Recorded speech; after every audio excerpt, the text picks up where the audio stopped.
মামনি dragon দেখতে চেয়েছিল, তাই আমরা এই রাস্তা ধরে চলে যাচ্ছি ড্রাগন দেখার জন্য। আর এদিকে বড় বৌদিমণি বসে আছে গাছে হেলাম দিয়ে, আর আমার আদরের শালিকাটি ক্যামেরায় ছবি তোলা নিয়ে ব্যস্ত রয়েছে।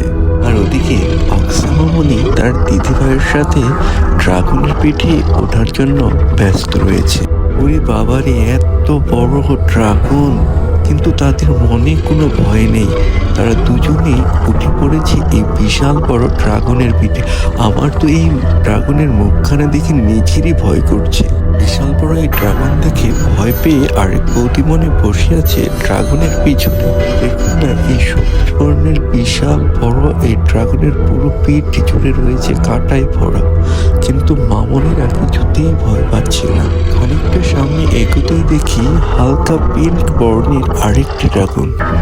ওরে বাবারে, উপাশে দেখি আরেকটি ড্রাগন দাঁড়িয়ে আছে, আর পেছনে ধোঁয়া উঠতেছে। আমার তো দেখেই ভয় লাগছে। ড্রাগন দেখে ভয় পেয়ে আমি অন্য রাস্তা ধরে সামনে এগোতে লাগলাম। 2-3 পা সামনে এগোতেই দেখি গাছের পাতার ফাঁক দিয়ে আরেকটি পিঙ্ক বর্ণের ড্রাগন দাঁড়িয়ে।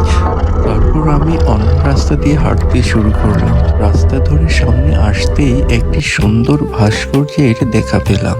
এত সুন্দর এই ভাস্কর্যটি কার হতে পারে বলুন তো দেখি? 2006 সালের 13ই নভেম্বর বৃক্ষপ্রেমী হুমায়ুন আহমেদের জন্মদিনের শুভেচ্ছা স্বরূপ অন্যদিন পরিবারের পক্ষ থেকে এই উপহারটি দিয়েছিল।